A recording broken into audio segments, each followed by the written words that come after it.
आज की डेट में बच्चे तो आप कह रहे हो फील पेरेंट्स तक हमारी ऑनलाइन क्लासों को देखते हैं। क्या आपने जेई नीट की प्रिपरेशन करी थी तो कितने अटेम्प्ट में निकाला था आप लोगों ने? तरुण सर, तो बच्चों से मिल के ऑफलाइन जब बच्चों से आपने मिला तो क्या लगा सर? बच्चों को क्या चाहिए और क्या आपने पूरा कर दिखाया उनके लिए? आज आपसे यूट्यूब चैनल पे भी इतने कम टाइम में लाखों बच्चों ने सब्सक्राइब किया, बच्चे जुड़े। आपको ऐसा नहीं लगता कि इतने कम समय में इतने बच्चों का प्यार मिला तो कल अगर वो बच्चा आपसे डिमांड करे ऑफलाइन जाने का तो क्या आप जाओगे, ऑफलाइन पढ़ाओगे? तो हेलो एवरीबॉडी, कैसा हो मेरे प्यारे भाइयों? So welcome to doubt classes with Sankalp Bharat team. तो आज का वीडियो का यही टाइटल होने वाला है और मुझे मुझे नहीं लगता कि इंट्रोडक्शन देने के लिए मुझे सबके बारे में बताना पड़ेगा, लेकिन आप सभी इनको जानते हैं। हमारे बीच में आज संकल्प भारत के टीम से सबसे पहले सर्वेश सर हैं, वीटी सर हैं, तरुण सर हैं और एमडी सर हैं। Sir, welcome to my channel. और देश भर से लाखों बच्चों का दिल जीत रखा है आप लोगों ने। और सबसे पहले मैं शुरू करना चाहूँगा कि जैसे कि लास्ट टाइम जो हमने इंटरव्यू वगैरह करा था उसको ख़त्म करके उसके बाद से कि कैसा रहा रेस्पॉन्स सर? जब आप कोटा वगैरह गए उसके बाद से कैसे बच्चे आए, क्या हुआ? बहुत सारे फुटेज वगैरह हमने देखा जब बाद में आप लोगों ने डाला था। क्या रहा रेस्पॉन्स सर? सर कोटा गए और उसके बाद पटना भी गए और भी बहुत सारे इवेंट्स किए ऑनलाइन ऑफलाइन। इतना शानदार रिस्पांस बहुत कम लोगों को मिलता है और बहुत कम ऐसे मौके हमारी लाइफ में भी आए कि इतना शानदार रिस्पांस मिला। इससे पहले भी हमने बहुत सारी चीज़ें की, लेकिन जो बच्चों का प्यार सपोर्ट है ना, वो तारीफ कितनी कम करें वो कम ही होगा, मतलब जितना करते रहें कम ही होगा। और वही हमारा बल है, मतलब हम क्यों काम कर पा रहे हैं क्योंकि वही इतना ही रिस्पांस देखने को मिलता है बच्चों का। और जो भी हम कर रहे हैं आप देखोगे किसी न किसी वे में बच्चों के फ़ायदे से रिलेटेड है वो, है ना। और बाकी आप सर बताइए कि और तरुण सर, आप सर एकदम से मतलब कि शान से लग रहे हैं सर। नहीं, कोई हम लोग मतलब लास्ट टाइम जब आपसे मिले थे तो कोटा जाने वाले थे ना, उस वक्त तो गए थे हम लोग और काफ़ी सारी बढ़िया मेमोरी है। बच्चे खाना लेके आए थे हमारे लिए जब हम बस पकड़ रहे थे वापसी में। तो मतलब बच्चे कैमरे के पीछे रहते हैं, देखते हैं, और जब उन्हें चांस मिलता है हमसे मिलने का तो वो ऐसे दौड़ते हैं, मतलब कई बार हमें भी डर लग जाता है यार, इतना बच्चा है और इतनी भीड़ है, कहीं बच्चे को कुछ नुकसान ना हो, जैसा फील होता है। पर बच्चे मतलब ये रहता है कि जिन लोगों से पढ़ते हैं उनको एक बार देखना चाहते हैं वो सच में हैं कि नहीं है। मैं रियल बता रहा हूँ क्योंकि कैमरे के पीछे तो हैं। और सबसे इम्पोर्टेंट रहता है कि लंबे समय से अब हम पढ़ा रहे हैं, मतलब 3 साल के आसपास होने जा रहा है ऑनलाइन सब लोगों को। तो बच्चा मतलब जानता भी है, पढ़ता, और मेन वो ट्रस्ट करता है कि सब्जेक्ट ठीक पढ़ाते हैं। तो वही एक मतलब बैकग्राउंड है सारी चीज़ों का, कहीं ना कहीं एक ट्रस्ट है। एमडी सर, जैसे कि जब ऑनलाइन पढ़ा रहे होते हैं तो दिखता नहीं है बच्चा, है ना, लेकिन जब ऑफलाइन जाते हैं, जैसे कि आपने कोटा में जो भी सेमिनार किया, पटना में भी किया आप लोगों ने, तो जब लाइव ऐसे बच्चे दिखते हैं तो कैसा फील आता है? क्योंकि एकदम से कोई चेहरा नहीं दिखा हुआ रहता तब तक। ये अब तक जो एक नंबर होता है, ठीक है, कि इतने लाइव इतने बच्चे आ रहे हैं, ठीक है, जब ऑफलाइन देखते हैं ना तो लगता है एक्चुअल में ये वो नंबर है जो सामने दिख रहा है। और वो वास्तव में एक अंदर कह सकते हो एक एनर्जी क्रिएट करता है। मैं तो कहता हूँ हर टीचर को ये मतलब ऑफलाइन सेमिनार में जा करके बच्चों से इंटरेक्ट करना चाहिए, तो बच्चे भी फील कर पाते हैं उस चीज़ को, टीचर भी फील कर पाता है। और सच में वो जो एनर्जी मिलती है ना, वो पूरी साल के लिए सफिशिएंट होती है अपनी क्लास में 100% देने के लिए। तो एक्चुअल में टीचर को वही मेन एनर्जी है जो बच्चों से मिलती है। तो वो एक जो डेटा देखने को मिलता है, मतलब एक नया टीचर होगा ना, फर्स्ट टाइम हम लोगों ने देखा था, हम भी शॉक थे यार, ये इतना बच्चा है। वो एक्चुअल में जो हम ऑनलाइन पढ़ा रहे हैं डेटा है, वो सामने दिखता है ना, वो एक अल्टीमेट ही मतलब एक्सपीरियंस होता है, अल्टीमेट एक्सपीरियंस होता है वो। सर्वेश सर, क्या हम कह सकते हैं कि आज के दिन में टीचर्स आर स्टार्स? देखिए, ये क्या है ना कि दोनों तरह से है। जैसे आपको बहुत सारे बच्चे प्यार करते हैं तो आपको खुशी मिलती है। अब उस खुशी को आप स्टार कह सकते हैं या कुछ भी कह सकते हैं, मगर साथ साथ में एक रिस्पॉन्सिबिलिटी भी मिलती है। क्यों? क्योंकि वो बच्चा यदि आपके लिए पागल है, इसका मतलब आपके लिए इस तरह से भी सोच रहा है कि सर हमें उस मंजिल तक पहुंचाएंगे जो हमने सपने देखे हैं, मतलब जैसे नीट क्रैक करना या जेई क्रैक करना। तो जब हम लोग जाते हैं तो हम लोग को पहले राउंड में तो बहुत खुशी मिलती है कि चलो बच्चा इतना प्यार करता है, मगर जो दूसरा राउंड होता है जो रिस्पॉन्सिबिलिटी को फील कराता है कि नहीं यार, यदि इतना प्यार करता है तो उनको हमें डिलीवर करना है, मिनिमम कॉस्ट पे सारी चीज़ें डिलीवर करनी है। तो दोनों चीज़ें जो होती हैं वो हम लोगों को बैलेंस रखती हैं, काम करने के लिए मोटिवेट करती हैं, क्लास लेने के लिए या उनके लिए और कुछ किसी तरह का पैकेज टेस्ट सीरीज़ ये सब बनाने के लिए मोटिवेट करता है। तो मेरे हिसाब से जैसे एमडी सर ने कहा, हर टीचर को जो ऑनलाइन है उसको बच्चों से मिलना चाहिए। उससे दो चीज़ें मिलेंगी, एक तो वो मोटिवेट खुद भी होगा और साथ साथ में रिस्पॉन्सिबिलिटी का भी पता चलता रहता है कि किस लेवल की रिस्पॉन्सिबिलिटी आपके पास है। वैसे लगता है कि हाँ यार, किसी टीचर ने सोचा कि हाँ यार सिर्फ टीचिंग रिस्पॉन्सिबिलिटी है, मगर टीचिंग रिस्पॉन्सिबिलिटी नहीं है, हज़ारों और लाखों बच्चों का फ्यूचर रिस्पॉन्सिबिलिटी है। मतलब पढ़ाना भी है, गाइड भी करना है और कोशिश करनी है कि उनको उनके सपनों तक पहुँचाया जाए।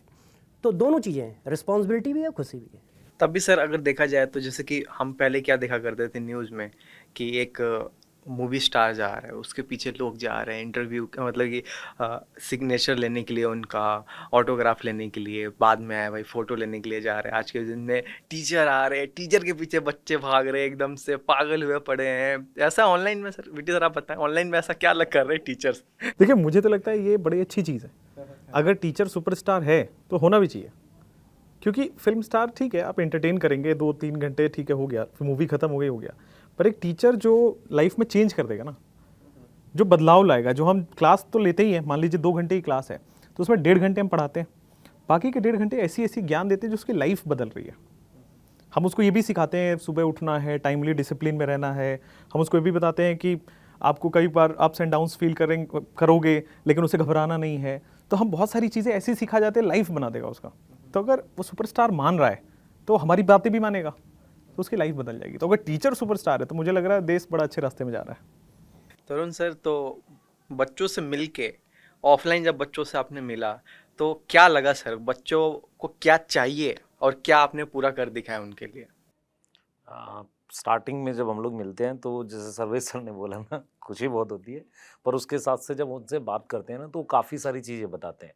अच्छा, सबसे अच्छी चीज़ क्या है, जैसे वीटी सर ने बोला कि टीचर सुपरस्टार है, उसका मेन रीज़न भी क्या है कि हम उन सिटीज़ के बच्चों को पढ़ा रहे हैं जिनको ग्रुप में अच्छे टीचर्स शायद नहीं मिल पाते। ऑफलाइन कोचिंग में अगर वो प्रॉपर पढ़ते तो शायद उनको सारे टीचर्स इक्विवेलेंट तरीके के नहीं मिल पाते। अभी क्या है, उसको अपना टॉपिक समझ में आ रहा है, उसको एक होप हो गई है कि उसको सारा समझ में आ रहा है, वो सिलेक्ट हो सकता है। तो ये चीज़ हमने जब बच्चों से बात की तो एक तो ये हमें लगा कि यार ये हम ठीक कर रहे हैं और हमें अपने इसी कंटेंट को अच्छे तरीके से डिलीवर करना चाहिए। और होता क्या है कि जब हम बच्चे को रियल में देखते हैं तो फील होता है यार किस बैकग्राउंड से आया हुआ है, तो ये इतनी गरीब फैमिली से, हो सकता है इसने 10th तक कुछ ना पढ़ रखा हो। तो हमें फिर जब हम कंटेंट डिलीवर करते हैं तो हमें लगता है और बेसिक से पढ़ाओ, सारे बच्चे को समझ में आ जाए। एक तो ये चेंज हमें दिखता है, उसके अगली क्लासेस में खुद ही फील होने लगता है। दूसरा, उनकी कुछ और रिक्वायरमेंट्स हमें पता चलती है कि यार डाउट के लिए कुछ करना है हमें, उनको टेस्ट के लिए कुछ करना है, मतलब कुछ ना कुछ रिक्वायरमेंट्स हमें फील होने लगती है कि यार और भी क्या कर सकते हैं इन बच्चों के लिए। क्योंकि बहुत सारे ऐसे बच्चे हैं जो सिर्फ बैच के अलावा और भी चीज़ें चाहते हैं, पे नहीं कर सकते, उनके अराउंड अपने को लगता है कि हाँ काम करना चाहिए, और भी बहुत सारी चीज़ें हैं। सर कई बार क्या होता है, जैसे कि बच्चे कहते हैं कि ऑनलाइन में वैसी कनेक्टिविटी नहीं बनती है, वैसा फील नहीं आता है जैसा ऑफलाइन में आता है। इस पे आप लोगों का क्या ओपिनियन है सर? एमडी साहब। नहीं सर, अब काफ़ी चीज़ें चेंज हो रही हैं, ठीक है। अगर अब देखा जाए ना तो बच्चे से हम लोग इंटरेक्ट करते हैं, तो बच्चा आज की डेट में अगर कंपैरिजन करेगा ना तो वो बच्चा कहता है कि सर फील होता है, क्योंकि ट्रेंड चेंज हुआ है हमारा। हम लोग पढ़ाते हैं बहुत अच्छी तरीके से, बच्चों के कमेंट भी चेक करते हैं, फिर बच्चे अपनी प्रॉब्लम लिखते हैं उसके ऊपर। हम उन प्रॉब्लम की स्टडी करके जब नेक्स्ट डे क्लास लेते हैं तो बच्चे को वो सारी प्रॉब्लम सॉल्व करने की कोशिश करते हैं। तो बच्चा कहता भी है सर फील होता है कि हम कनेक्टेड हैं आपसे। तो धीरे धीरे रेवोल्यूशन हो रहा है, चेंज हो रहा है, ठीक है। और मतलब चीज़ें इंप्रूव हो रही हैं, ठीक है, पहले से और अब में बेटर है। बस थोड़ा सा बच्चा एक कंपटीशन का जो माहौल ऑफलाइन में होता है वो थोड़ा फील नहीं करता। जो ये ऑफलाइन है कुछ दिखता है कि अब उसके दो पहलू होते हैं भाई, दो चीज़ें हैं हर चीज़ की। उस माहौल का एक पॉजिटिव इफेक्ट भी होता है और नेगेटिव इफेक्ट भी होता है। सेम ऐसे ही ऑनलाइन का एक पॉजिटिव इफेक्ट भी है, एक नेगेटिव इफेक्ट है। तो दोनों चीज़ें हैं, ठीक है, दोनों की अपनी अपनी जगह अपनी इंपॉर्टेंस है। पर आज की डेट में मतलब मैक्सिमम बच्चा कनेक्ट कर पा रहा है, पर शर्त है वो सेल्फ मोटिवेटेड हो, ठीक है। अगर जरा भी उसका मोटिवेशन नहीं है सेल्फ के अंदर तो बस आपको मतलब यही है, टीचर्स को स्टिमुलेट नहीं कर सकता जो ऑफलाइन में डंडे केबल कर सकता है। बस ये थोड़ा डिफरेंस है, बात बाकी का एकदम ऑनलाइन इस समय जो आज की डेट में चल रहा है परफेक्ट चल रहा है। तो और क्या अलग किया जा सकता है कि बच्चों को फील आए, पूरे ऑनलाइन के साथ कनेक्टिविटी बने? देखो, बच्चों को ऑनलाइन में अब फील आता है, क्योंकि जब समय पास होता है तो आपको एक आइडिया लगने लगता है कि हम क्या चेंजेस कर सकते हैं। तो जैसे 3-4 साल हो गए ऑनलाइन के हम लोग करते करते, तो हम लोगों को भी समझ में आया कि क्या चेंजेस करते हैं। तो करते करते अब उस जगह पे पहुंच गए हैं कि बच्चा कनेक्ट रहता है हम लोगों से। प्रॉब्लम जो बच्चों की है ना, फील जो टर्म है वो क्लास का टर्म नहीं है। बच्चों को क्लास तो बहुत अच्छी फील होती है, मेन आता है कि जैसे मान लो 1 to 1 वो अपने से बात कर पाता है टीचर से, क्लास के बाद उस फील की बच्चा बात करता है। हम लोगों को लगता है कि वो क्लास के फील की बात कर रहा है, नहीं, क्लास के अंदर तो बच्चा 2 ही चीज़ें चाहता है कि यार कंटेंट मिले और हमें एब्जॉर्ब हो जाए, समझ में आ जाए। तो वो बहुत अच्छे से ऑनलाइन में हो रहा है। मगर जो उसके बाद क्लास से निकलने के बाद बच्चा एक डाउट पूछ पाता है, टीचर को छू पाता है, या मान लो वो देर से आया, कुछ सुनना चाहता है या टीचर को अपना कुछ डिस्कस करना चाहता है, तो वो ऑफलाइन में बाहर खड़े होकर टीचर से कर लेता है। उस फील की बात बच्चा करता है जो मुझे फील होता है। क्लास के अंदर की फील की बात बच्चा इसलिए नहीं करता क्योंकि उसी तरह से एग्जाम्पल दिए जा रहे हैं, उससे ज़्यादा हम लोग कनेक्ट होते हैं। जैसे हम लोग जरा सा भी पढ़ाते हैं तो उसके बाद बच्चे से कनेक्ट होते हैं, हाँ भाई समझ में आ रहा है कि नहीं आ रहा है, तुम क्या कहना चाहते हो, इसका आंसर यस या नो में दो। जबकि क्लासों में हम इतना यस या नो में नहीं पूछते थे, मगर ऑनलाइन में ज़्यादा पूछते हैं। तो मेरे हिसाब से जो फील वाला टर्म है वो उस जगह के लिए है। मतलब सर एक मैं बोलूँगा सर की बात कि आज की डेट में बच्चे तो आप कह रहे हो फील, पेरेंट्स तक हमारी ऑनलाइन क्लासों को देखते हैं। हाँ, क्योंकि बहुत सारे इंटरव्यू हुए, पेरेंट्स आए तो खुद कहते हैं कि सर मेरे मम्मा या मेरे पापा भी आपकी ऑनलाइन क्लासेस देखते हैं।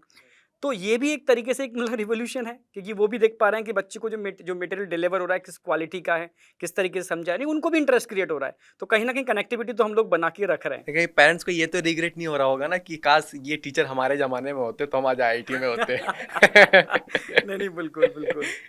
बेटी सर, जैसे कि आज संकल्प भारत जो है, बहुत कम टाइम में आप लोगों ने इतना ज़्यादा ग्रोथ देखा और पाया भी, बहुत सारे बच्चों का सपोर्ट पाया, लाखों बच्चे आपसे जुड़े हैं।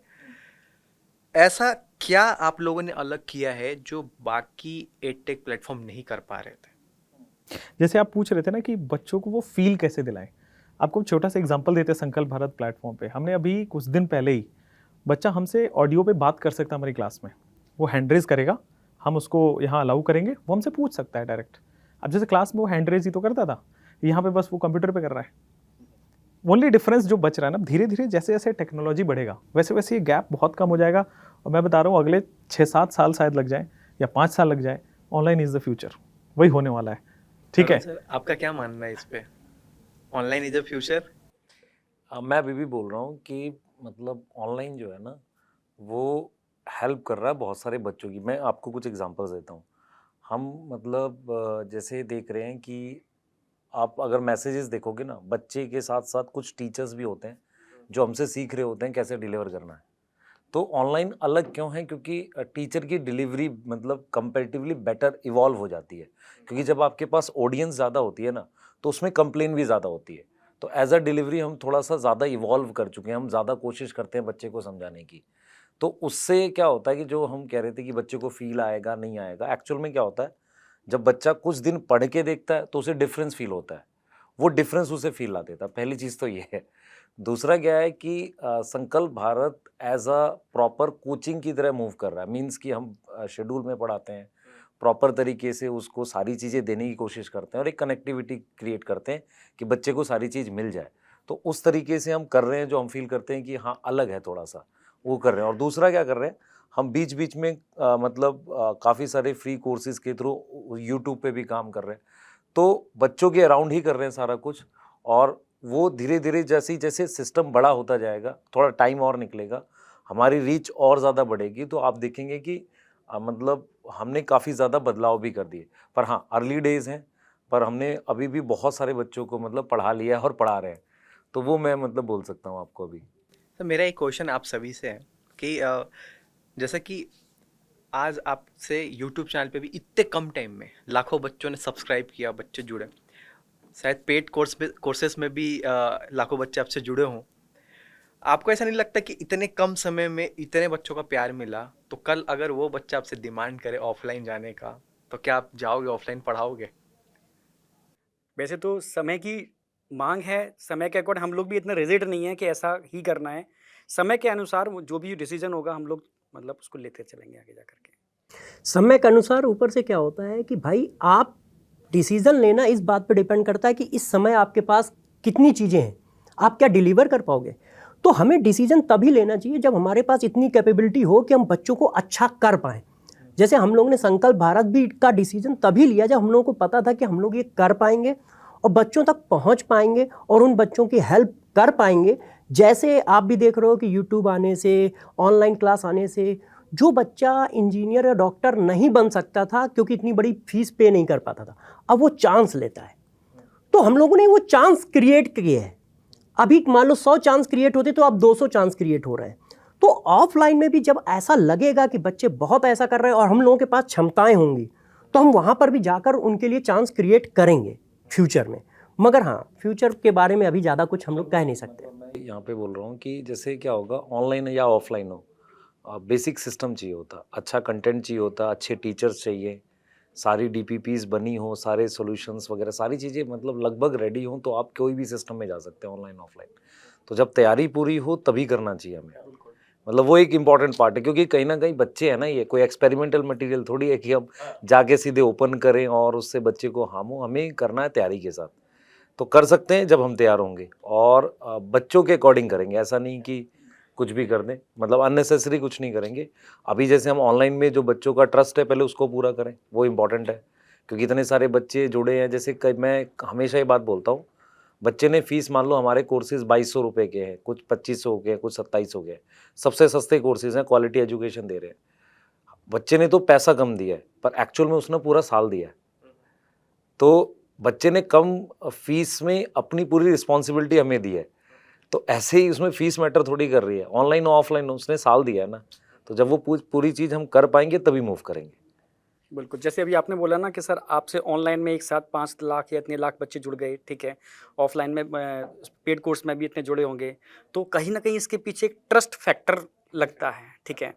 तो बस वही है, जैसे सर ने कहा कि अगर बच्चे ने ट्रस्ट किया है तो उस ट्रस्ट को आगे निभाना भी है।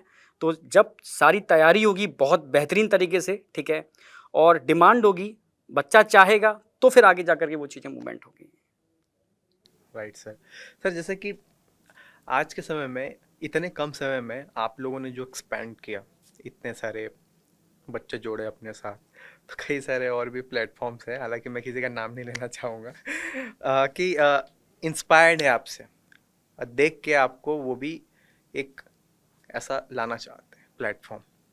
आपको क्या लगता है कि आज के दिन में और भी बहुत सारे जो प्लेटफॉर्म्स आना चाहती हैं इस फील्ड में, वो एक बच्चों का पर्पस सॉल्व करने के लिए आना चाहती हैं, या एक थोड़ा अपने फ़ायदे के लिए, या देखा देखी कि यार ये लोग कर सकते हैं तो हम भी कर सकते हैं? क्या लगता है आपको? देखो, मेरे हिसाब से तो ये है कि यदि मान लो आप किसी को ये मतलब महसूस करा पाते हो कि आपको देख के वो काम करे, तो ये फ्यूचर के लिए बहुत अच्छा है। क्यों?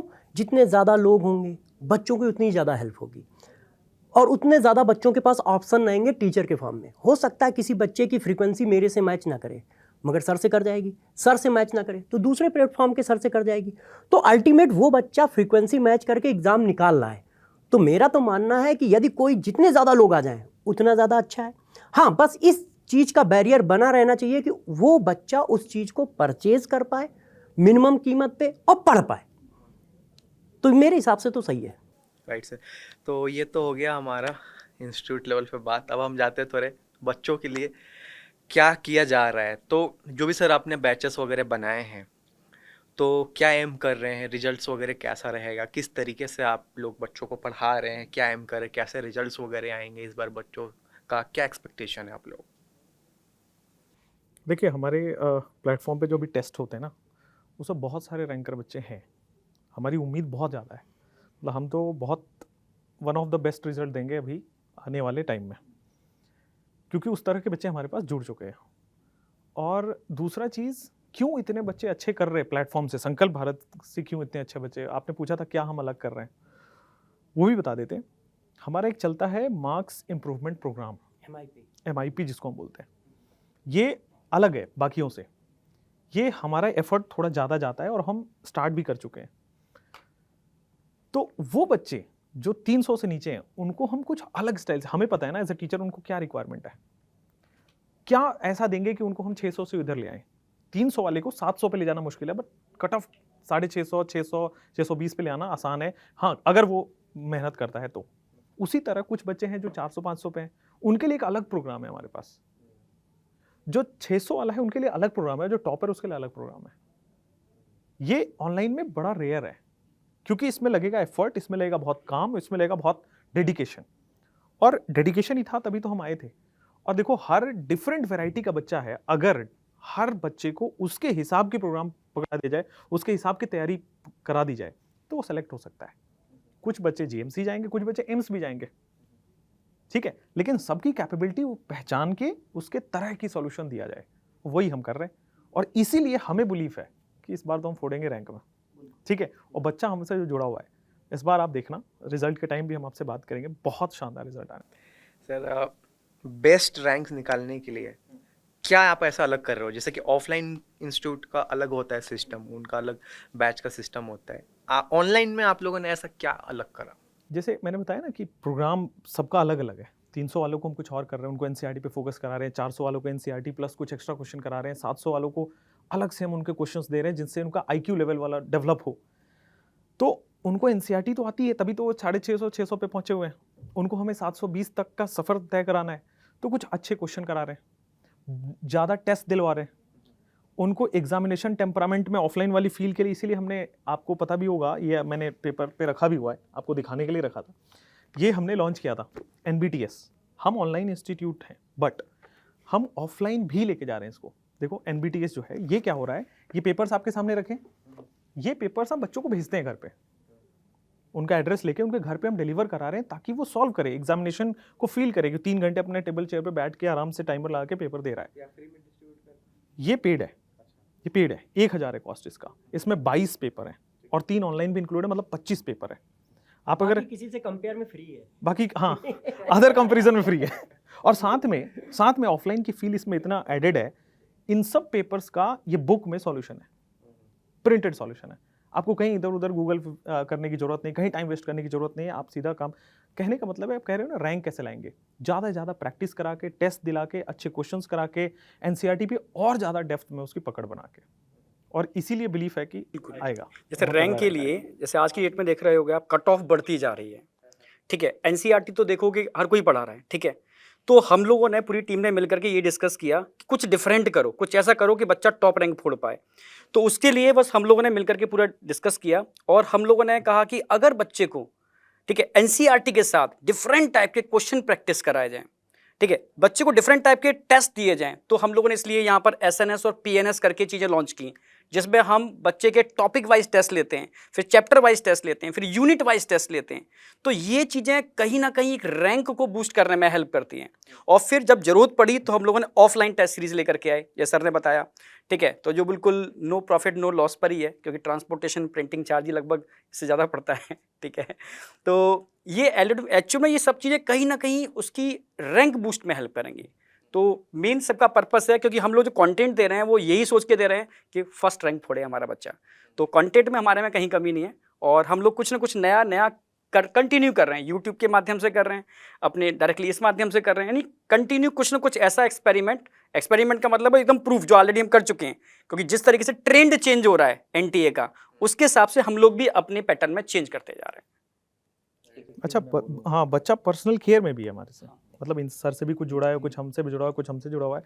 पर्सनल केयर है उस पर, कि आज पूरा दिन में क्या करना है, कैसे टेस्ट देना है, कैसे मार्क्स इंप्रूव कराना है, तो रैंक तो आएगा ना अल्टीमेट। एक चीज़ मैं बोलूँगा, एक जैसे हम लोग पटना और कोटा गए ना, तो बहुत सारे बच्चे जो मिलने आए वो बहुत दूर दूर से भी ट्रैवल किए।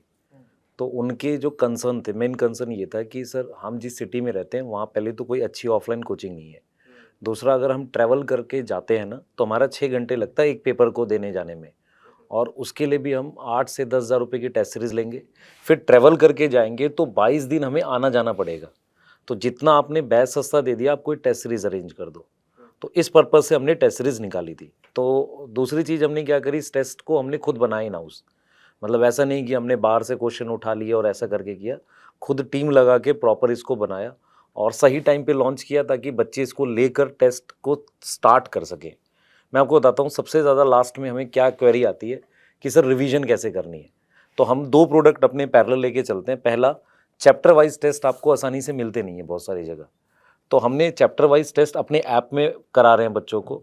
दूसरा, टेस्ट सीरीज़ के लिए वो 2-3 प्लेटफॉर्म पे जाता है, पर क्योंकि कट ऑफ बढ़ रही है तो ज़्यादा टेस्ट देने उसे, तो अगर उसको घर पे ही 20-22 टेस्ट में से 10 फुल सिलेबस मिल जाए तो उसके अच्छी प्रैक्टिस हो जाती है, और वो टेस्ट मार्च में देने की बजाय वो अक्टूबर नवंबर में स्टार्ट करे, तो प्रॉपर प्लान करके पार्ट टेस्ट फुल सिलेबस सारे दे पाए तो वो सिलेक्ट हो जाएगा।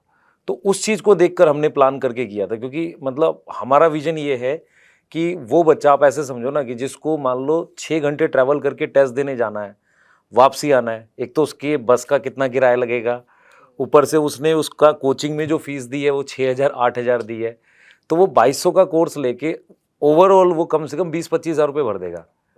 और हम टेस्ट सीरीज़ को इस प्राइस पे लेके आए हैं क्योंकि वो मतलब अगर ईमानदार, मैं आपको फिर बोल रहा हूँ, एडटेक क्यों अलग है या ऑनलाइन क्यों अलग है, जो सिलेक्ट होना चाहता है वो सिलेक्ट हो जाएगा। सिंपल सी बात है। मतलब जो मेहनत करना चाहता है, डायरेक्शन सही है, कंटेंट पे भरोसा करता है, टेस्ट देना चाहता है, क्योंकि बहुत ज़्यादा इधर उधर डिस्ट्रैक्ट होने की नीड होती नहीं है।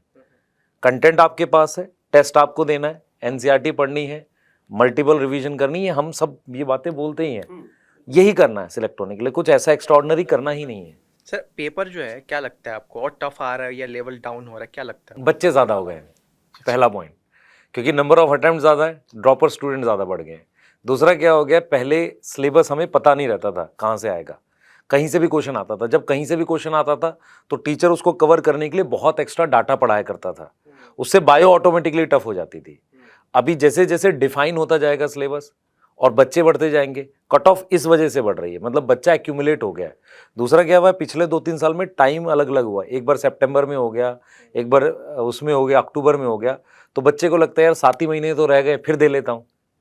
तो ड्रॉपर का बच्चा बहुत एक्यूमुलेट हो गया है, बच्चे को ट्रस्ट हो गया मैं कर ले जाऊँगा, ऑनलाइन प्लेटफॉर्म ने सपोर्ट किया है, मटेरियल अवेलेबल है, एनसीईआरटी बेस्ड होता जा रहा है, कट ऑफ डेफिनेटली बढ़ेगी। पर जीएमसी ऐड हुए हैं, ईमानदारी से बताऊं, जो बहुत सारे स्टेट ऐसे हैं जिनमें 550 पौने 600 में भी कॉलेज मिले इस बार, कुछ ऐसे हैं 600, मतलब बच्चा अगर ठीक है जो 620 स्कोर कर रहा है कॉलेज मिल जाएगा, ऐसा हवा मचाने की जरूरत नहीं है। ये एक मेन रीजन भी है स्ट्रेस का, जो आजकल बच्चे फील कर रहे हैं ना, मुझे 650 लाने हैं, 700 लाने, नहीं, तुझे सिलेबस पूरा करना है, डेली का टारगेट पूरा करना है। वो जो हवा मचा रखा है, प्रेशर क्रिएट कर रखा है, तुझे तो क्यों टॉप करना है बच्चे को। मान लो एक सीट गवर्नमेंट कॉलेज की मिल गई उसको, उसके आगे की पढ़ाई उसको खुद करनी है ना।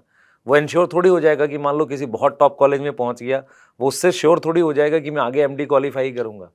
भाई आगे की पढ़ाई तो उसको खुद करनी है। यहाँ का सफ़र सिर्फ जीएमसी तक का है, जीएमसी पहुँचना है, कम स्कोर से पहुँच, मत कर टॉप कर, लेकिन 5 साल ईमानदारी से पढ़, वो अपने आप कहीं ना कहीं अच्छा सेट होगा। और फिर कॉलेज नहीं भी मिलता है, अगर सब्जेक्ट पढ़ा है तो कहीं ना कहीं कुछ अच्छा करेगा बच्चा, है कि नहीं सर? ये चीज़ हम बिलीव करते हैं। मतलब हम लोग अच्छा कंटेंट इसलिए नहीं पढ़ा रहे हैं कि सबको सिलेक्ट कराना है, हमें कंटेंट अच्छा पढ़ाना है ताकि बच्चा उसको एज अ एम्प्लॉयमेंट यूज़ कर सके। बिल्कुल, अपनी लाइफ में सक्सेस हो हाँ। मेनली। अभी जो जैसे कि एग्जाम के डेट्स वगैरह आए हुए हैं, अभी जो बचा हुआ टाइम है, इस टाइम में कैसे उन्हें अपनी स्ट्रेटेजी बनानी चाहिए? क्या अभी उन्हें जो भी उनका वीक पॉइंट है या बेसिक्स है उसे और थोड़ा सा स्ट्रॉन्ग करने में लगना चाहिए, या प्रैक्टिस रिवीजन, अभी के समय में बच्चों को क्या करना चाहिए? एक राइट डायरेक्शन उन्हें दिखाओ आप। देखो मेरे हिसाब से तो अभी क्या है कि अपना सिलेबस ख़त्म करते चले और एक टाइम बना लें रिवीजन का। देखो लास्ट में हर बच्चा सिलेबस तो ख़त्म ही कर लेता है ले दे के, मगर उसके पास रिवीजन नहीं होता है और उसने नंबर ऑफ टेस्ट नहीं दिए होते। टेस्ट बनाई क्यों है?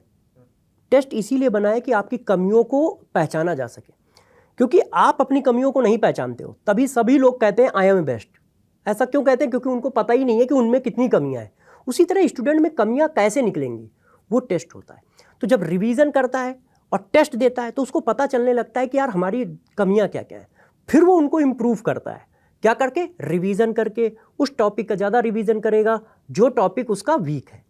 तो सिलेबस करता जाए और साथ साथ में 1 घंटे, बस बहुत ज़्यादा नहीं, 1 घंटे यदि पर डे वो रिवीजन करता रहेगा तो जब वो पेपर तक पहुंचेगा तो इसका मतलब उस सिलेबस को उसने 2-3 बार कर रखा होगा, 1 बार टीचर के साथ और 2 बार कम से कम रिवीजन में। और नंबर आप टेस्ट दे देता है, 30-40 टेस्ट फुल सिलेबस के दे देगा, तो उसका कॉन्फिडेंस इस लेवल तक तो पहुंच ही जाता है कि वो अपने को इम्प्रूव करते करते कि वो सेलेक्ट जरूर हो जाए। क्योंकि टेस्ट हमेशा इम्प्रूव कराता है, क्योंकि टेस्ट दोगे, टेस्ट की एनालिसिस करोगे, और जब एनालिसिस करोगे तो करोगे किस बात की एनालिसिस? कि हमसे क्या गलत हुआ, सही क्या हुआ इसकी एनालिसिस कोई नहीं करता है, गलत क्या हुआ इसकी एनालिसिस करता है। फिर वो अपने को इम्प्रूव करेगा तो सेलेक्ट हो जाएगा। तो अभी तो यही करना चाहिए। कई बार सर अपन ऐसे देखते हैं एग्जाम्पल्स कि बच्चे जो है वो बहुत ख़राब स्कोर कर रहे होते हैं, मान लो कि 200 300 400 ला रहे होते हैं, अचानक से 650 प्लस 700 प्लस ले आते हैं, एक साल में इतना एडवर्स चेंज हो जाता है। क्या लगता है कि सच में ऐसा मेहनत करके किया जा सकता है या तुक्का मार के ले आया बच्चे? मेहनत करके किया ऐसा एग्जाम्पल देखा है आपने? बिल्कुल देखा है, मैंने भी देखा है कि लास्ट ईयर उसके भाई 250-300 के आसपास मार्क्स आ रहे थे, इस बार उसका सिलेक्शन हो गया, 600 प्लस मार्क्स थे उसके। तो बिल्कुल हो सकता है, क्योंकि कहीं ना कहीं देखो जब फर्स्ट ईयर तो उसका था, वो पर एक्सेप्ट कर ले कि हाँ उसने गलतियां की थी, ठीक है। तो बच्चे ने खुद ही एक्सेप्ट किया कि सर मैंने कुछ ऐसी चीज़ें पढ़ना चालू कर दी डिटेल्ड में, मैं फोकस्ड नहीं था, मैंने रिवीजन के लिए शॉर्ट नोट्स नहीं बनाए थे, लास्ट टाइम मेरा रिवीजन नहीं हो पाया। उसने सब चीज़ें पॉइंट आउट की, ठीक है, फिर उन पॉइंट्स पर उसने काम किया, तो इस बार मार्क्स उसके परफेक्ट थे। तो कहीं ना कहीं अगर बच्चा समझ ले कि एक्चुअल में ये गलतियां हैं, क्योंकि देखो सिंपल सी बात है, जैसे अभी सर ने भी डिस्कस किया, कट ऑफ बढ़ रही है, ठीक है। कट ऑफ इसलिए नहीं बढ़ रही है, पेपर टफ आ रहा है, क्योंकि इधर सब क्या हो रहा है कि सिलेबस डिफाइन होता जा रहा है। कट ऑफ बढ़ने का एक कारण है सिलेबस डिफाइन हो रहा है, और कहीं ना कहीं पेपर का लेवल कम होता जा रहा है। और भाई बच्चे को लगता है मैंने एनसीईआरटी 4 बार पढ़ ली, 5 बार पढ़ ली, मुझे तो सब कुछ आता है, ठीक है। बट एक्चुअल में जब बच्चा एक बड़े लेवल पर टेस्ट देता है, तब उसको अपनी एक्चुअल में रियलिटी पता चलती है कि मैं एक्चुअल में कहाँ पर एक्सटेंड कर रहा हूँ। क्योंकि खाली पढ़ लेना ही सफिशिएंट नहीं है, ठीक है। जब क्योंकि यहाँ दो चीजें हैं, आपको स्पीड भी मेंटेन करनी है और एक्यूरेसी के साथ। तो स्पीड और एक्यूरेसी का खेल है, क्योंकि सिलेबस तो डिफाइन है, तो उसके लिए उसको ज्यादा से ज्यादा टेस्ट देने पड़ेंगे, ज्यादा से ज्यादा क्वेश्चन प्रैक्टिस करनी पड़ेगी, एनसीईआरटी की लाइंस को डिफरेंट तरीके से उसको कंसेप्चुअल सेट करना पड़ेगा, तब जाके उसकी स्पीड और एक्यूरेसी मेंटेन होगी। कई बच्चे थे सर मैं घर जाके तो पेपर पूरा कर लेता हूं, पर जब टेस्ट में बैठता हूं तो इतना फोबिया प्रेशर में आ जाता हूं और मेरा नंबर ही नहीं आ पाते, जबकि मैं कर लेता हूं पूरा पेपर। तो एक्चुअल में कट ऑफ हाई जा रही है, तो बच्चे को अपनी एक्यूरेसी पे काम करना पड़ेगा और स्पीड पे काम करना पड़ेगा।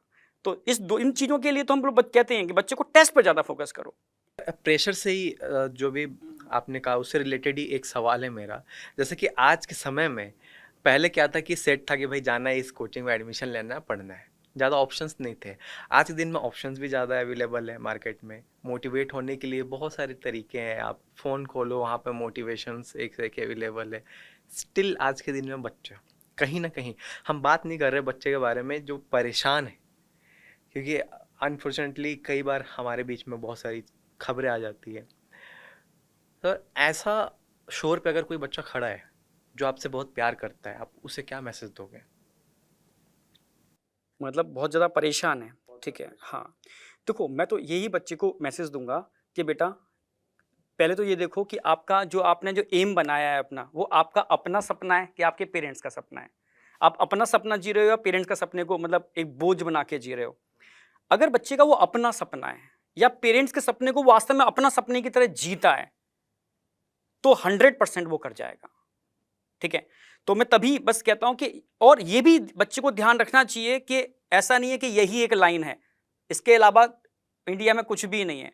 अगर आप देखोगे बहुत जो मेट्रोपॉलिटन सिटी हैं, वहाँ तो बहुत कम बच्चे होते हैं जो इस डायरेक्शन में जाते हैं। वो अपने मतलब कह सकते हो अपने जिसमें वो अच्छा फील करते हैं उस डायरेक्शन में एंटर कर जाते हैं। और मैं कहता भी हूँ कि अगर आपको बेटर फील होता है, आप कहते हो कि सर मुझे जैसे सपोज यूट्यूब की बात करूँ, सर मुझे यूट्यूबर बनने में बड़ा मजा आता है, ठीक है, तो आपको लगता है आप उसमें अच्छा कर सकते हो तो निकलो। इसलिए मैं कहता हूँ कि पहले अपना पूरा डेडिकेशन से 100% दो, ठीक है। अगर आप हो गए, क्योंकि ये मेडिकल की लाइन जो है वो कह सकते हो कि इसको भगवान समतुल्य रखा गया है कहीं ना कहीं, ठीक है, क्योंकि कहीं ना कहीं भगवान के बाद डॉक्टर का ही नाम आता है, और भाई शोहरत भी है इसमें, पैसा भी है और रिस्पेक्ट भी बहुत ज़्यादा है। तो पहली प्रायोरिटी बच्चे के लिए यही होनी चाहिए और अपना 100% दे उसको, ठीक है। अगर नहीं होता है तो डिप्रेस नहीं होना चाहिए उसको, ठीक है, क्योंकि हम लोग उसको इतना इतना ऑलरेडी उसको अपडेट कर देते हैं कि वो कुछ ना कुछ तो कर ही जाएगा। और सिंपल सी है, अगर आपने कुछ किया है तो उसका समझ रहे हो रिएक्शन तो होगा, यानी उसका कहीं ना कहीं उसका आउटपुट उसको कहीं ना कहीं लाइफ में मिलेगा। तो इसलिए मैं कहता हूँ कि बेटा कभी ये मत सोचो कि यार यही है, नहीं हो पाया तो अब लाइफ एकदम बंद हो गई, ठीक है, ऐसा नहीं है। उसके बाद कई चीज़ें ऐसी होती हैं, जैसे हम लोगों ने, मैंने भी एक बार तैयारी की थी, ठीक है, एक अटेम्प्ट दिया मैंने, ठीक है, अपनी सेल्फ स्टडी करके उस जमाने में, तो नहीं हुआ, तो मैं मेरी ऐसे लाइफ रुकी नहीं, क्योंकि उस समय के टाइम पर इतनी चीज़ें फोकस नहीं थी, बहुत सारी चीज़ें होती थी। सीधे हम लोगों ने बीएससी में एंटर किया, एमएससी की, ठीक है, और रिसर्च में निकल के जाकर के, तो ऐसा नहीं है कि लाइफ रुक जाती है। तो इसलिए बच्चों को मैं कहता हूं कि कभी डीमोटिवेट मत हो, खुल के खेलो, अपना 100% दो, बस रिग्रेट फील ना करो यार मैंने अपना 100% नहीं दिया, ठीक है। और फिर जहां आपका मतलब किस्मत कहां ले जा सकती है आपको कुछ पता ही नहीं है आपको, ठीक है, इसलिए खुल के खेलो और स्ट्रेस फ्री होकर खेलो, तो चीजें अच्छा आप कर पाओगे। सर मैं आपसे जानना चाहूँगा, आप लोगों के बारे में ज़रा जानना चाहूँगा, ताकि बच्चे जो है, ताकि ये ना लगे कि इंटरव्यू है, ये हमारा पॉडकास्ट है, आपस का हमारा ये बातें हो रही है। आप लोगों के बारे में ज़रा जानना चाहूँगा कि आज बच्चों को तो ये तो पता है कि आप टॉप एजुकेटर हो, बच्चे जुड़े हुए हैं। आपके बारे में सर कि क्या आपने जेई नीट की प्रिपरेशन करी थी तो कितने अटेम्प्ट में निकाला था आप लोगों ने? बिल्कुल सही। नहीं, मैंने एक्चुअल में जब मैं पढ़ता था तो वो 96 के आसपास मेरा, मतलब मैं पढ़ता था 9th में या था 8th में था, 96 के आसपास 8th में हूँगा। तो एक तो उतनी अवेयरनेस नहीं थी और फिर ऐसी सिचुएशन भी नहीं थी कि ज़्यादा मैं रिस्क उठाऊँ। जेई का मेरा था, ठीक है, मगर फिर मैंने मतलब थोड़ा सा इधर उधर टहला देखा, मगर फिर मैंने रिस्क नहीं उठाया। मैं सीधा अपना ग्रेजुएशन में आया, पोस्ट ग्रेजुएशन गया, पीएचडी वाला काम किया। उधर मैंने कभी पेपर ही नहीं दिया। हाँ, मगर मैं पढ़ाने ज़रूर लगा था सेकेंड ईयर से ही। जब मैं बीएससी प्रीवियस में था तब 12th वालों को पढ़ाता था, और जब मैं बीएससी सेकेंड ईयर में था तब मैं जेई के लिए पढ़ाना स्टार्ट कर दिया था मैंने, एक छोटी सी कोचिंग में जेई का। और तब से सफ़र चलता चला आ रहा है, आज तक पढ़ाते चले आए, जेई और नीट चलता चला गया। मेरा ऐसा था, देखो मैं एक छोटा सा मैसेज दे दूं पहले। कोई भी कंपटीशन की तैयारी होती है ना, तो वो ये नहीं है कि एग्ज़ाम क्रैक ही करना है, हो गया अच्छी बात है। नहीं हुआ तो हमें ये सीखना होता है कि हमें हार्डवर्क करने आना चाहिए बस, चाहे आप कहीं भी हो। आपको जेई नीट मिल गया, ठीक है, नहीं मिल गया तो जो भी कॉलेज मिला उसमें आप वहाँ जाके हार्डवर्क करो, थोड़ा टाइम का इंतजार करो, कुछ ना कुछ अच्छा होगा। अगर आप हार्डवर्क कर रहे हो तो लगातार वो नहीं छोड़ना है। तो हम जब पढ़ाने में घुसते हैं ना क्लास में, तो हमें ये नहीं होता कि ठीक है भाई तुम नीट में एकदम फोड़ आओ। ये हम चाहते हैं क्योंकि एक स्टैब्लिश हो जाएगा, आप पे ऊपर एक मोहर लग जाएगा कि हाँ आप बहुत मेहनती हो, काबिल हो, कुछ कर सकते हो। लेकिन नहीं लगा मान लीजिए किसी वजह से, तो ऐसा नहीं है कि आप कुछ नहीं कर सकते हो। हाँ, टाइम आपका थोड़ा दूसरा है, शायद इस साल नहीं है, शायद अगले साल होगा, नहीं होगा तो आज नहीं तो कॉलेज में होगा, कॉलेज में नहीं होगा तो उसके बाद होगा, लेकिन होगा, ये भरोसा आपको रखना पड़ेगा। अब मैं 10th किया, 10th के बाद मैं कोटा गया, ठीक है कोटा प्रोडक्ट। तो अब जो हम अपने मोतिहारी में, मैं वहाँ से बिलोंग करता हूँ बिहार में, तो अब वहाँ जो स्कूलिंग होती है और वहाँ जो कोचिंग होती है कोटा में, ये ज़मीन आसमान का फ़र्क है, ठीक है। हम जो पढ़ते थे और वहाँ जो पढ़ाया गया, मुझे सीरियसली बताऊँ तो 1-2 महीने हवा ही नहीं लगी कि चल क्या रहा है क्लास में। बैक बेंचर, वो छोड़ सकते हैं अभी अभी के लिए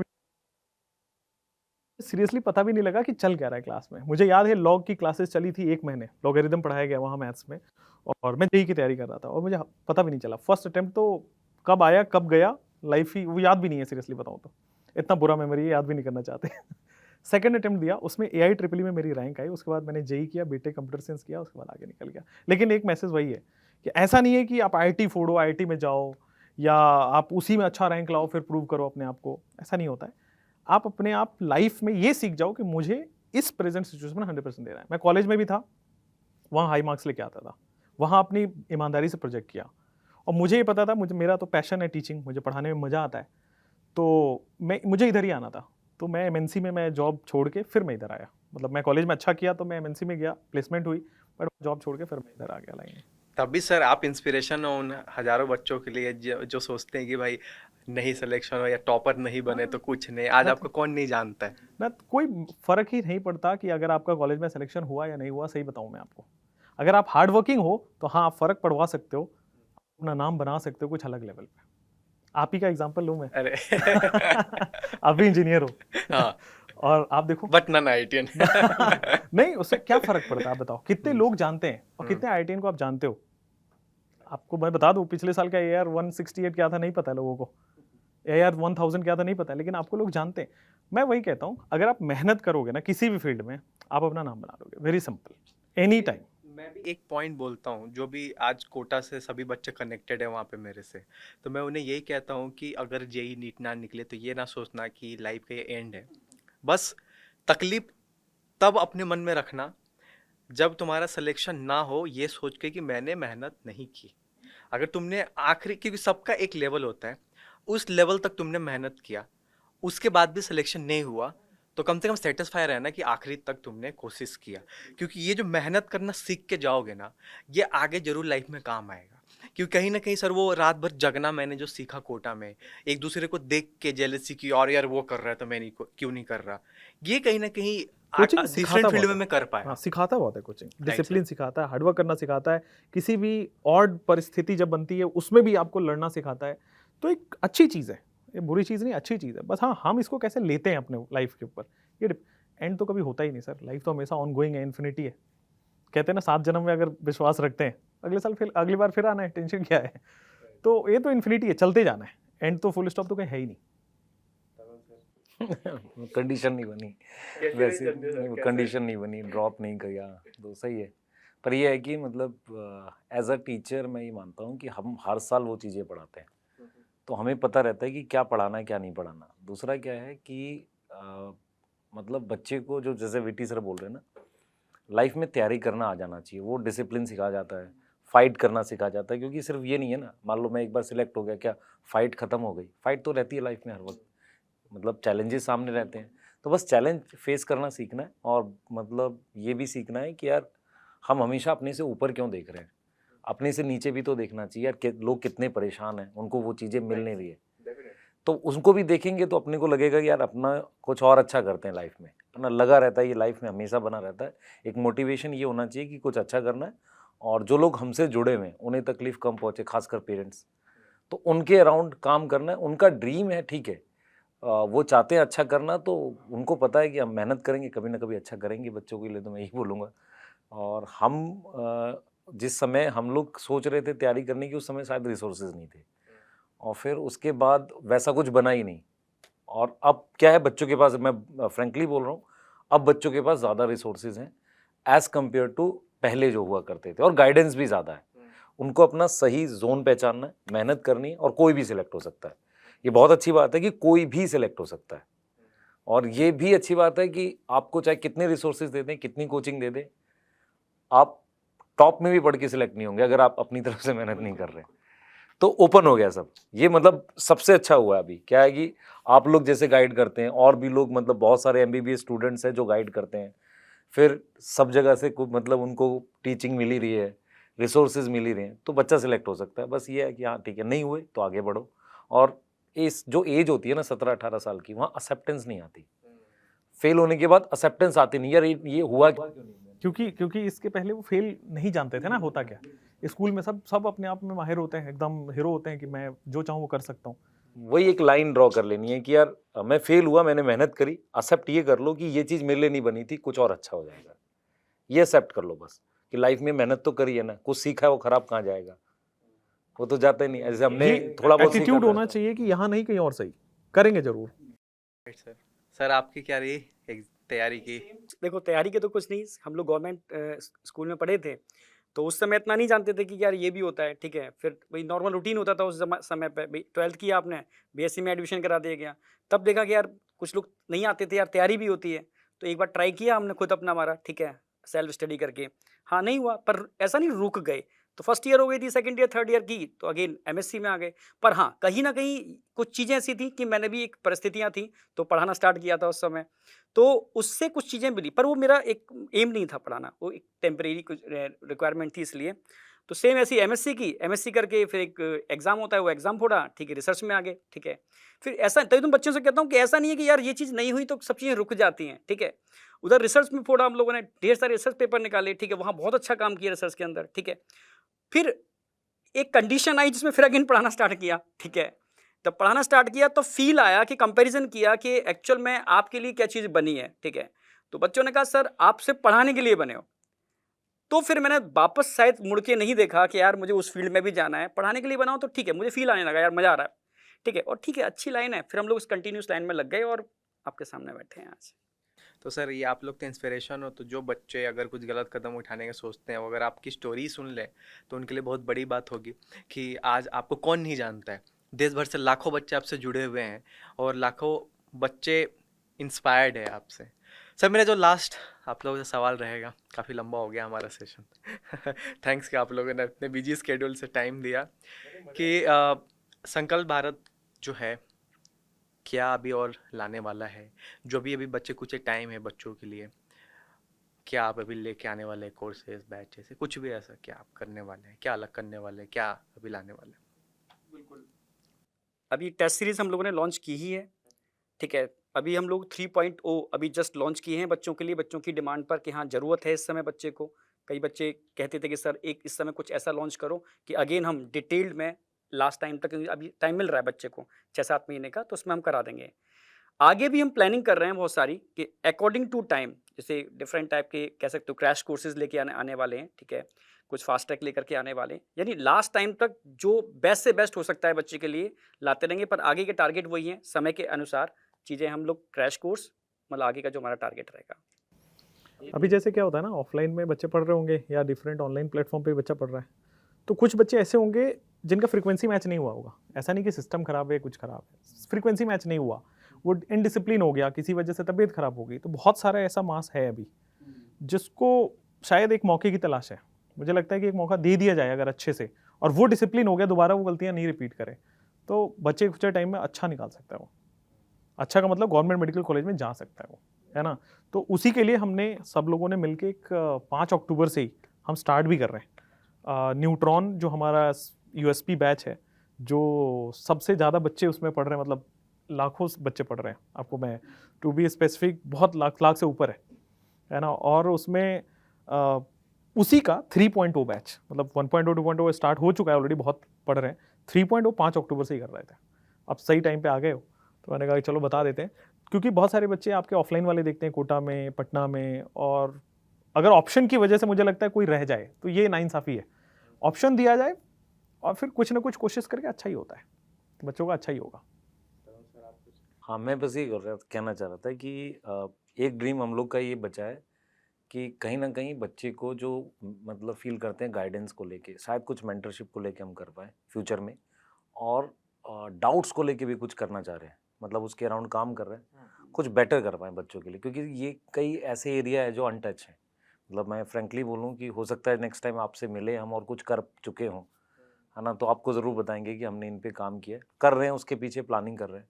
वो अगर एरिया हम टच कर लेते हैं तो शायद थोड़ा सा और हेल्प कर पाएँ बच्चों की। तो मुझे ऐसा लगता है कि आप लोगों का एफर्ट जो है वो ऑनलाइन लर्निंग को एक नया शेप देगा और एक बहुत रिफाइंड शेप देगा। जो एक कहते हैं ना कि भाई फील नहीं आ रही है, कुछ भी ऐसा नहीं हो रहा है, या ऑनलाइन एक अल्टरनेट है, मुझे ऐसा लगता है कि आने वाले समय में अगर आप एफर्ट डालते हो तो हो सकता है मे बी कि ऑनलाइन बच्चे मेन कंसिडर करें, है ना। मेन नहीं हुआ तो सपोर्ट तो होगा ही। सपोर्ट तो रहेगी आप ऐसा देखो, डेफिनेटली। हमारे आप भी बिहार से हो, बिल्कुल। अभी कहीं कहीं ऐसी जगह है जहाँ नदी है, पुल नहीं है ना अभी भी, वहाँ भी से भी डॉक्टर तो बन ही रहे हैं। उनको कौन बनाएगा? हम ही लोग बनाएंगे ना, और यही तो ऑप्शन है। ठीक है, वो ऑफलाइन नहीं जा सकते क्योंकि जहाँ पुल नहीं पहुँच पाया आज तक, वहाँ कहाँ से पैसे आएंगे लोगों के पास, कैसे लोग खा पी रहे होंगे, ये भी बड़ा मुश्किल है। तो उन लोगों के लिए कोई होना चाहिए ना। छत्तीसगढ़ में जो उधर वाले जंगल वाले एरिया में, उधर भी तो कुछ चाहिए ना, जहाँ पे आज भी सही सड़क नहीं बन पाई, वहाँ भी तो चाहिए, है ना। कश्मीर में आधा टाइम पे बंद रहता है क्योंकि बर्फबारी हो रही है, तो कोई चाहिए। तो हम लोग उन लोगों के लिए तो सोचें, उनके लिए भी तो कुछ करें, और इसलिए मुझे लगता है कि लोग धीरे धीरे आएंगे। कि जब आप किसी चीज़ को स्टार्ट करते हो तो वो पीक कभी नहीं पकड़ता है, टाइम आने पे पीक पकड़ता है। तो ऑनलाइन स्टार्ट हुआ है, इसका मतलब ये नहीं कि ये हमेशा अल्टरनेट रहेगा। ये स्टार्टिंग है, फेज़ 1 फेज़ 2 आ रहे हैं। अब जैसे जैसे अपडेट होता चला जाएगा तो कुछ भी हो सकता है अल्टरनेट ऑफलाइन हो, ऑनलाइन नंबर 1 हो। क्यों? आप बहुत सारे एग्जामों में देखते हो ऑनलाइन नंबर 1 है, ऑफलाइन अल्टरनेट है। तो ये फ्यूचर है, अभी आपने स्टार्ट किया है इसको, तो जब पीक पकड़ेगा, मतलब चीज़ें अपडेट होती चली जाएंगी, तो बच्चा भी उस चीज़ को समझने लगेगा। यदि कोई बच्चा ऑनलाइन 9 से कर रहा है तो उसको जेईई या नीट का ऑनलाइन करने में कोई टेंशन नहीं आएगी, क्योंकि वो हैबिचुअल हो चुका होगा, उसके लिए नॉर्मल बात होगी। तो जैसे जैसे टाइम पास होगा, ये पैरेलल आएगा, पैरेलल आने के बाद ये बच्चों गार्जियन की डिमांड बनेगा। क्यों? क्योंकि जैसे जैसे चीज़ें आगे जा रही हैं तो यार अफोर्डेबल कॉस्ट भी तो चाहिए। अब वो कॉस्ट सिर्फ यहीं से आ सकती है कि आप कम पैसे पे अच्छी से अच्छी चीज़ बच्चों तक पहुंचा सकते हो। तो बहुत सारी चीज़ें मैटर करती हैं। तो मेरा तो मानना है कि आने वाले 5-7 सालों में या तो ये पैरेलल आएगा या उसको एक्सीड कर जाएगा ऑफलाइन को। अब वो 5 साल भी हो सकते हैं, 10 साल भी हो सकते हैं, मगर मेरे हिसाब से इससे ज़्यादा टाइम नहीं लगेगा। Right sir. सो थैंक्स आप लोगों ने वंस अगेन कि अपने बिजी स्केड्यूल से इतना लंबा सेशन के लिए टाइम निकाला हमारे लिए। मे भी आप लोग का क्लास वगैरह होगा, आप लोगों ने क्लासेस भी मे भी हो सकता है लेट कर दिए होंगे हमारे लिए, तो डेफिनेटली हम लोग को मायने रखता है आप लोगों का ये टाइम मेरे लिए बहुत ज़्यादा। और बहुत हम सारी लोगों को भी थोड़ा वो मिलता है, बच्चों की मतलब की फीलिंग पता चलती है आप लोगों के थ्रू, क्योंकि आप डेली बच्चों के बीच में रहते हैं। हम लोग मान लो महीने या 15 दिन में बच्चों से मिल पाते हैं। तो सच्चा फीडबैक वो आप ही दे पाते हो कि नहीं सर बच्चे इस समय ये फील कर रहे हैं, आप इसके बारे में बैचों में बोलो या कुछ गाइड करो या कुछ ऐसी चीज़ करो। तो इसलिए हम लोग की भी कोशिश होती है कि आप लोगों से मिलें, सीखें कुछ कि इस समय बच्चे क्या चाह रहे हैं या इस समय बच्चों की फीलिंग क्या है। क्योंकि आप डेली मिलते हैं, सुबह शाम बच्चों से मिलते हैं, बच्चों से बातें करते हैं, तो आपको ज़्यादा आइडिया रहता है। तो हमारी भी कोशिश रहती है कि किसी ना किसी तरह टाइम निकाल कर आप लोगों से मिल लें, बातें कर लें। तो इसके लिए तो आपको भी थैंक्स कहेंगे कि चलो आप आए, तो हम लोगों को काफ़ी कुछ पता चला चीज़ों के बारे में, बच्चों की। ग्राउंड पे ज़्यादा रहते हो तो क्या हाँ। लगता है अभी बच्चों को किस चीज़ की सबसे सख्त ज़रूरत है? ऐसा लगे कि यार ये चीज़ मिल जाए ना तो मज़ा सर आ आज के दिन में ना बच्चों के पास फ़ोन खोलते हर चीज़ अवेलेबल है। मेन उनको जो चाहिए कि कैसे वो एक डिसिप्लिन मेंटेन कर पाए। बच्चा सबसे ज़्यादा कहीं ना कहीं यहाँ से मुझे भटका हुआ लगता है। बच्चे को सर पता है, ऐसा नहीं है कि हम सोचते हैं कि बच्चे को मोटिवेट कर, बच्चे के पास है सर, हर चीज़ है। वो संदीप महेश्वरी या किसी का भी मोटिवेशन देख लेगा, हर चीज़ कर लेगा, हर चीज़ अवेलेबल है, हर चीज़ है। उसे पता है कि मैं कोचिंग नहीं जाऊँगा या क्लास में लाइव में नहीं जा रहा हूँ तो मेरा नुकसान है, हर चीज़ पता है, डिसिप्लिन नहीं है। ये डिसिप्लिन कैसे लाना है, इस पे सबसे ज़्यादा आज के दिन में ना मुझे लगता है एजुकेशन सेक्टर पे काम करने की जरूरत है। क्योंकि आज का बच्चा जो है ना डिसिप्लिन से बहुत भटका हुआ है। क्योंकि पहले के ज़माने में क्या होता था कि हमारे पेरेंट्स तो एकदम डंडा लेके घूमते थे कि यार कहाँ क्लास क्यों नहीं गए, ऐसा सीन होता था। की बात मैंने समझी कि कई बच्चों के मैसेज, मैक्सिमम बच्चों के मैंने मैसेज देखे कि सर आप कुछ हमें शेड्यूल दो, सर आप थोड़ा प्रेशर डालो, ठीक है, आप हमें बताओ कि 21 दिन या 20 दिन 1 महीने तक हमें कैसे काम करना है, हम उसको आंखें बंद करके फॉलो करेंगे।